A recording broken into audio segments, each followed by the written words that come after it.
అందరికీ నమస్కారం. నేడు మనతో ప్రముఖ సినీ టీవీ రంగస్థల నటుడు, ఎంఎస్ వాణి సేవా సంస్థ అధినేత, 3 సార్లు ఎమ్మెల్యేగా పోటీ చేసిన పొలిటికల్ లీడర్ ఎంవీఆర్ రెడ్డి మనతో ఉన్నారు. వారి గురించి వారి మాటల్లోనే తెలుసుకుందాం. చూస్తూనే ఉండండి క్రైమ్ కౌంటర్ న్యూస్ ఛానల్. నమస్కారం సార్. నమస్కారం అండి. క్రైమ్ కౌంటర్ న్యూస్ ఛానల్ నుంచి వచ్చాము. మీరు ఒక సినీ నటుడిగా, టీవీ ఆర్టిస్ట్గా, నెక్స్ట్ రాజకీయవేత్తగా, ఎంఎస్ వాణి సేవా సంస్థ సామాజిక కార్యకర్త, ఇన్ని రకాలుగా మీరు ఎన్నో సేవా కార్యక్రమాలు చేస్తున్నారు. మీ గురించి, మీ ప్రయాణం అనేది ఒకసారి మా ఛానల్ ప్రేక్షకులకు వివరించి చెప్తారా? క్రైమ్ కౌంటర్ న్యూస్ ఛానల్ వాళ్ళందరికీ కూడా, చూస్తున్న ప్రేక్షకులందరికీ, అలాగే ఈ ఛానల్ చూస్తున్న ప్రతి ఒక్కరికి కూడా పేరు పేరున నా హృదయపూర్వక ధన్యవాదాలు తెలియజేసుకుంటూ, ఓకే సార్, చెప్పండి సార్. మీ ప్రయాణం అనేది ఎలా జరిగింది, ఏంటి అనేది?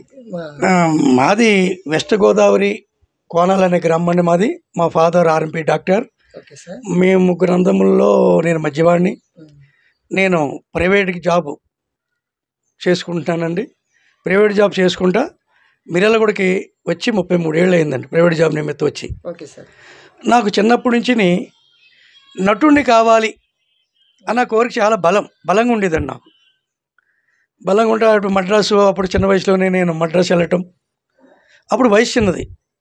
అక్కడ నిలబడాలి అంటే మనకి అమౌంట్ చాలా ఖర్చు అవుతుందండి.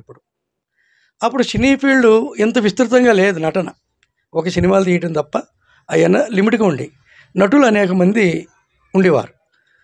అక్కడ ధనం పెట్టుకుని తిరగాలి, అంత స్కోప్ నాకు ధనం లేక నేను తిరిగి వచ్చేయడం జరిగింది. వచ్చేసిన తర్వాత మ్యారేజ్, బాధ్యతలు, పిల్లలు అయిన తర్వాత, బాధ్యతలు తీరిన తర్వాత మాత్రమే మళ్ళీ తిరిగి నేను సినీ ఫీల్డ్కి వెళ్ళడం జరిగిందండి. అప్పుడు సినీ ఫీల్డ్ హైదరాబాద్ సీరియల్స్ ఒక చిన్న వేషం ఇచ్చారు. ఆ వేషం తర్వాత మళ్ళీ మన్నాడు అదే స్టూడియోకి వెళ్ళడం జరిగింది. అక్కడ స్వాతి సినికలు అనే సీరియల్ అంటే ఆ రోజుల్లో ఫేమస్ అండి. ఎమ్మెల్యే గారికి మార్చడం, నేను దాంట్లో బాగా అవకాశం వచ్చింది. అదృష్టం మళ్ళీ దొరకదన్న ఉద్దేశంతో దాంట్లో నేను సింగిల్ టేక్లో పట్టుదలగా చేయటం, ఆ రోజుల్లో ఆ స్వాతి సినికలు నా క్యారెక్టర్ బాగా క్లిక్ అవ్వటం, అలాగే నాకు అనేక అవకాశాలు రావటం. అలాగే ఇంచుమించు సాంగ్ చేశానండి, ప్రాంక్ వీడియోలు చేశాను, షార్ట్ ఫిలిం చేశాను, సీరియల్స్లో చేశాను. సీరియల్గా అనేక సార్లు డాక్టర్లుగా, లాయర్లుగా అనేక క్యారెక్టర్లు చేశానండి. కర్నల్ సంతోష్ బాబు మీద కూడా సాంగ్ నా మీద తీయటం జరిగిందండి. అది కూడా బాగా క్లిక్ అయింది. ఎంఎస్ వాణి సేవా సంస్థ అంటే పేదలకు సహాయం చేయటం. ఈ సేవా సంస్థ మీరు స్థాపించడానికి గల ముఖ్య కారణం ఏంటనేది వివరించి చెప్పండి. ఇది మానవ సేవే మాధవ సేవ ఓకే సార్.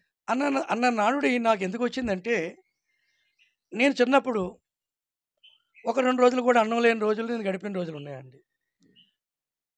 ఇంటి ఎదురుగోళ్ళ దగ్గర బట్టలు ఉతుక్కుంటామని చెప్పి మా అమ్మగారు గంజి అడుక్కు వస్తే గంజి మీద ఉప్పు కలుపుకుని తాగిన జీవితం నాది. నా బాల్యం అంటే ఆ ఊహలు బాగా తెలిసిన రోజులు. దేశం, ప్రజలు బాధలు ఎన్నో నేను చూసినవాడిని. నేను ఎప్పటికైనా పైకి వస్తే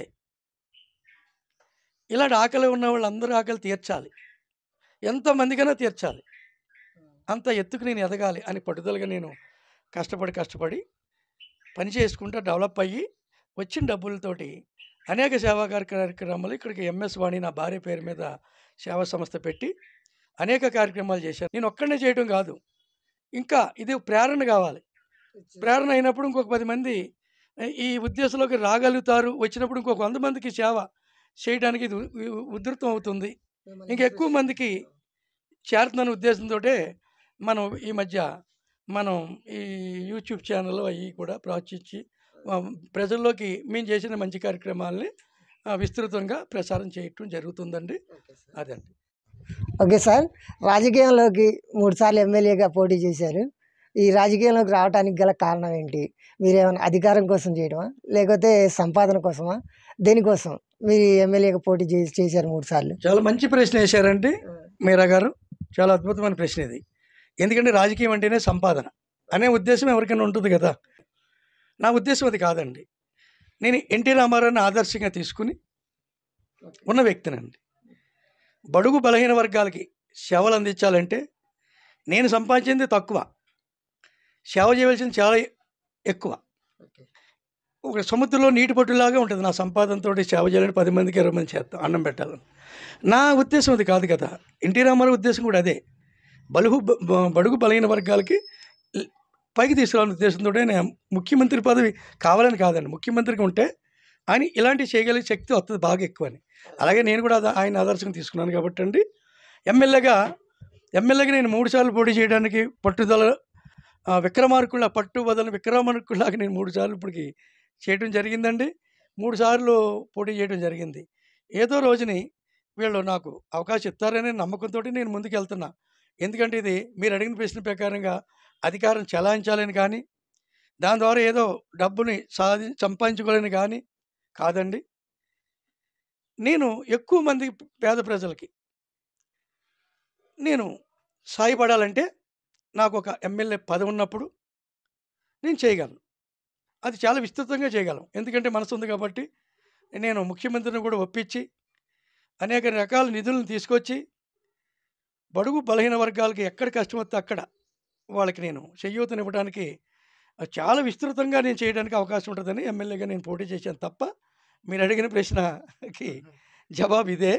ఎందుకంటే నేను ఏ స్వార్థంతో కానీ అధికారాలతో అధికారం చెలాయించాలని కానీ నేను ఈ ఎమ్మెల్యేగా నేను పోటీ చేయట్లేదని చెప్పి ప్రేక్షకులకి నేను మనవి చేస్తున్నానండి. ఇది అక్షర సత్యం. నేను చనిపోయే లోపల కనీసం 100 సేవా కార్యక్రమాలు చేయాలనుకుంటున్నానండి. కూడా ఎంతసేపు నా మాటల్ని నమ్మి విని విశ్వసించినందుకు మీ అందరూ ఆశీస్సులు నాకు ఇవ్వండి.